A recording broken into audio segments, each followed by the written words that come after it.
تعرف ايه السر الحقيقي اللي فعلا بيميز اي حد ثري عن اي حد تاني؟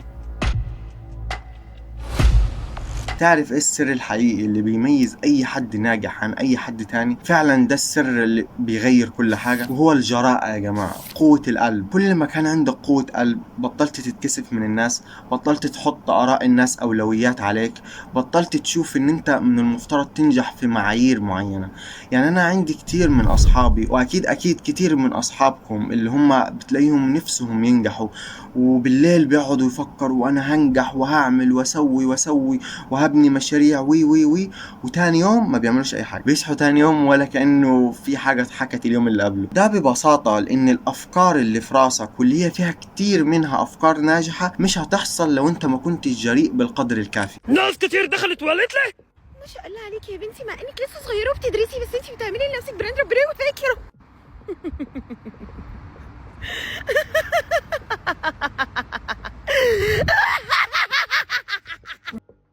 ممكن ما تكونش ثري لدرجة ان انت قادر تفتح مشروع وتشغل موظفين وتكون انت المدير، فمحتاج ان انت بنفسك اللي تتكلم مع الناس، مع الزباين.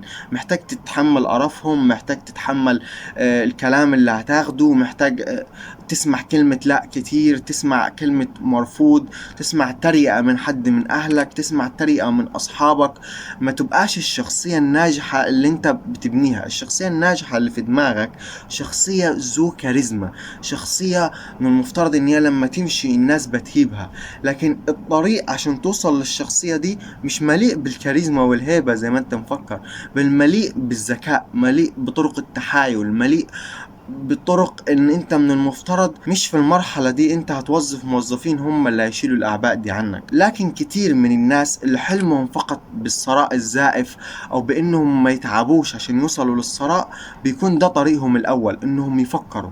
طول ما هم بيتخيلوا دايما في خيالهم انهم بيقدروا ببساطة انهم يتعلموا تكنيك معين يخليهم اسراء في لمح البصر، بدون ما يتعرضوا لاي شعور من اللي هم بيهربوا منه. مع اننا بنشوف كتير ناس اسرية حوالينا وبنسمع قصصهم وبنشوفهم، بنسمع عن يوتيوبر فتح قناة وبقى ساري منها، بنسمع عن صاحب سلسلة محلات كبرى، بنسمع عن إيلون ماسك، بنسمع عن جيف بيزوس، بنسمع عن ناس كتير جدا أثرياء وعارفين قصصهم، وكل ما بنشوفهم بنقول احنا هنعمل زيهم، احنا هنوصل لنفس الهدف ده. وبعد ما بنقفل الفيديو بنفضل نتخيل بس مش القصة اللي هو فعلا عاشها.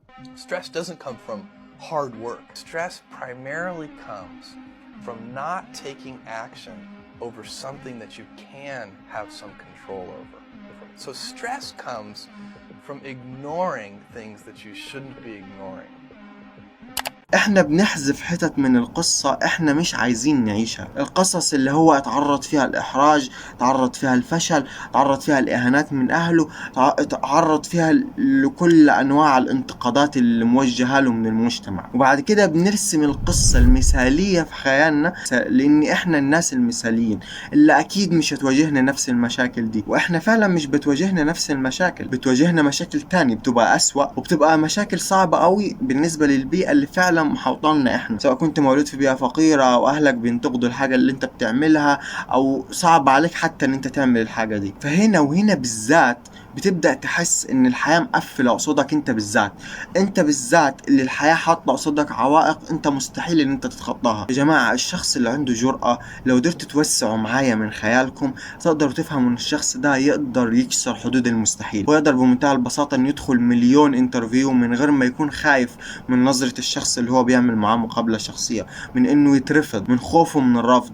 لو هو شايف الناس دول بلا قيمة مجرد احجار هو فقط محتاج ان هو يتخطاهم، فهيكون معاملته مع الناس اسهل بكتير. لو انت دخلت انترفيو من غير ما تكون فاهم انت داخل على شغلانة ايه اصلا، لكن انت عندك جرأة وقعدت بمنتهى الهدوء والثقة وقعدت تفكر بردود ذكية على الاسئلة اللي هو بيسألها لك، مش هقول لك انك هتتقبل، فقط انت هتصير اعجاب الشخص اللي انت قاعد قصاده. ولكن لو انت عندك كل العلم والمعرفة اللي تخليك تحكم شركات، ولكن بمجرد ما اتسألت اول سؤال اتوترت وخفت، طب انا لو جاوبت كده هيفكر فيها كده، اكيد هتجاوب اجابة غلط، مع ان عندك الاجابة اللي تخليك تبهر اكبر مستثمر في العالم. لكن قصاد واحد HR بيعمل معاك مقابلة شخصية هتتوتر لدرجة انك هتقول كلام غبي. وبنفس المبدأ ده تقدر تحط المبدأ ده بأي حاجة في الحياة. الشخص اللي عنده جراءة بيقدر يدخل ويقعد مع أعتى المستثمرين اللي في العالم وأعتى الأثرياء من غير ما يحط في قلبه انه لا انا مش قد الناس دي، انا مش قد ان انا اتكلم معاهم. لا، هو بيحسب الموضوع بحسبة عقلانية، بحسبة ذكاء، مش بحسبة انا مين وهم مين وانا مش المفروض اعمل كده والخوف اللي بتشوفه والتوتر من الشخص العادي. لا، هو بيكون واثق من نفسه وشايف ان هو يستحق ان هو يكون في المكانة دي. عشان كده بتشوف ان الناس الاثرياء جدا بيكون عندهم فرص اكتر بكتير من الناس الفقراء، لان الناس الفقراء عندهم عقلية الفقير، عندهم عقلية الشخص اللي مش واثق من نفسه، شايف ان هو مجرد موظف، كل اللي المفروض يسعى له هو 30,000 واللي هم مرتب خيالي. فانا ازاي من المفترض اقعد ند بند مع حد مليونير واتكلم معاه راس براس كأني فاهم اكتر منه، كأني عندي فرصة انا فكرت فيها هو نفسه كمليونير ومعاه كل الفلوس دي ما فكرش فيها قبل كده. دي فكرة مستحيلة، لان هو حاطط في راسه الفكرة دي جواه، فبتلاقيه دائما خايف. بتلاقيه اصلا هو ما بيوصلش للمرحلة اللي هو انه يكون قاعد وش لوش وخايف انه يتكلم معاه. هو ما بيروحش هناك اساسا، هو بيكون شايف ان فرصه هنا مستحيلة. ولو ان لو كان في شخص تاني سري قبل كده وعاش الحياة دي وعارف ان هو يستحق يكون ند بند لأي حد في العالم، فلو نزل لأسوأ مناطق في الفقر بتلاقيه ابتدى واحدة واحدة ان هو يبني نفسه ويوصل لأعلى مرحلة من الغنى من اول وجديد مرة تاني. ليه؟ لان عقلية الغني او الشجاعة او الجراءة او ايا ما تكن اللي انت عايز تسميها موجودة عنده. هو مش حاطط استثناءات جواه، مش بيقول انا مش عايز اتكلم، مش عايز ابيع الاشياء دي للناس في الشارع، مش عايز اتكلم مع الناس بالطريقة دي، الناس هتقول لي لا، الناس هتعاملني باستحقار. لا، هو بيبتدي وبيحاول يقنع الناس، بيبتدي بشخصية لطيفة، بيبتدي بشخصية مختلفة، بيحاول يقنع الناس بأكتر من أسلوب، بيشوف الناس عايزة ايه في السوق، بيبدأ وبيحاول وبيعافر، بيفشل ويفشل ويفشل، ويشوف نظرات الناس حواليه، بيشوفوا وبيقولوا له ان الطريق اسهل لك، بيقولوا له ان الطريق اللي انت بتسلكه ده طريق غلط، فقط روح اشتغل، روح اتوظف في الشركة الفلانية هتقبض المرتب ده وخلاص. لكن هو بيبقى شايف من كل خطوة هو بيخطيها طريق عشان يوصل للثراء اللي هو بيبنيه. بتلاقوه بيدخل شركات وبيتكلم مع ناس مش المفترض ان اي حد عادي بيتكلم معاهم، بيعمل تجارب واشياء، التجارب دي بتخلي ليه فرص، الفرص بتاعته بتبقى اعلى من اي شخص عادي، لان هو بيبقى عارف ازاي يحاوط نفسه بناس ذو سلطة عليا، بيبقى عارف ايه اللي المفروض يتعلمه بالظبط، بيبقى عارف هو يسلك انه طريق حتى ولو كان من الصفر. فده بيخليه مجاور لناس معينة، والتجارب والشجاعة اللي هو بيعملها بتخلي عنده فرص اعلى بكتير من الشخص العادي. عشان كده من المفترض اول خطوة تسلكها في طريق القوة او في طريق الذكاء او في طريق الثراء هي ان تخلي عندك جراءة، تخلي عندك قوة لا محدودة داخلك، اني قادر اتكلم مع اي حد، قادر اقنع اي حد باي حاجة، واحاول وافشل واحاول وافشل، ومش مهم المدة.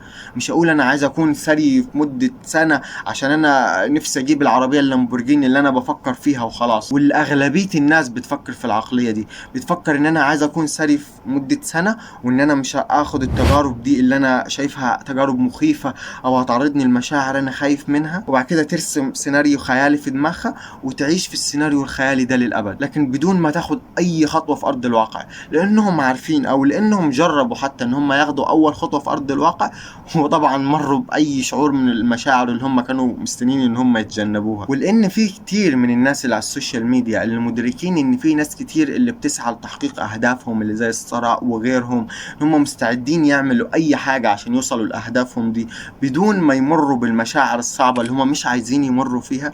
هم عارفين اللعبة دي كويس، فبيستغلوا ده ضدكم، زي انهم بيقول لكم تداولوا مش عارف ايه. تداول على فكره شيء حقيقي وشيء بيسبب الثراء، لكن مش بنفس الطريقه اللي هم بيروجوا لكم بيها. هم مش بيروجوا للعلوم اللي وراه، ومش بيروجوا لكم لاي حاجه حقيقيه، لانهم عارفين ان الحاجات دي محتاجه تعب ومحتاجه انك تمر. هم بيوروك الصوره الطيبه اللي انت نفسك تعيشها، الصوره الهاديه، الصوره اللي انت نفسك تعيشها في خيالك، وبعد كده هم نفسهم بيكونوا أسرع من وراك. هديكم مثل أخير على كلامي. زمان لما كنت بقرأ كتاب عن التسويق، شفت إن أنت لو عندك 3 منتجات محتاج إن أنت تسوق لهم، مثلا 3 تيشيرتات محتاج إن أنت تبيعهم، كان بيقول إن أنت لو حطيت سعر مرتفع جدا على أول تيشيرت، وسعر منخفض جدا على تاني تيشيرت، وسعر متوسط على التيشيرت اللي في النص، فالناس تلقائيا بتفكر إن السعر العالي اللي على التيشيرت الأول ده لأنه هو فخامة ولأنه أحسن تيشيرت ممكن أي حد يلبسه، والان هو معمول بمادة مش عارف ايه،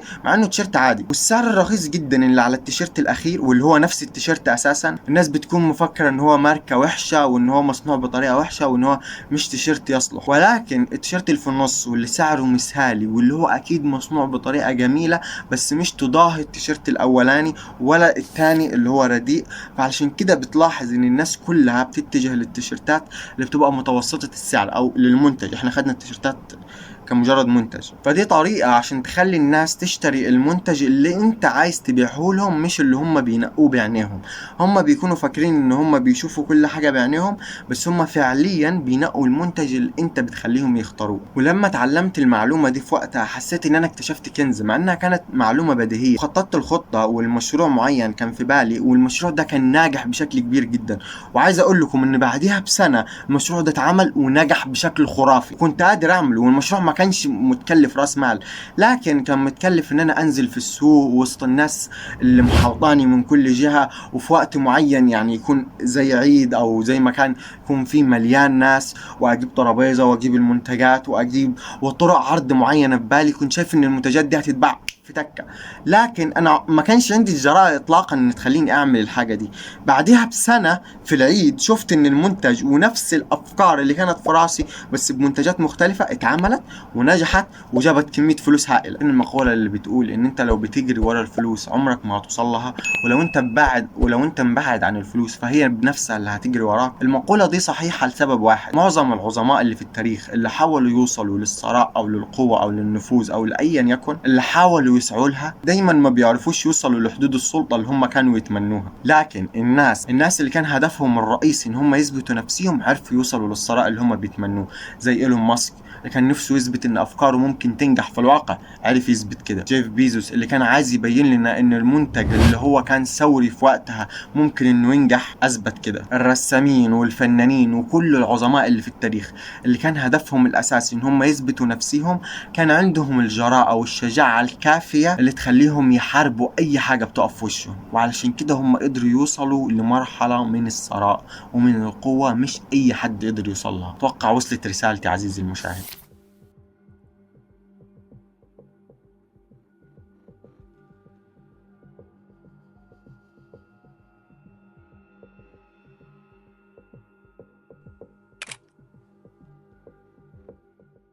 وما توفيقي إلا بالله عليه توكلت وإليه أنيب.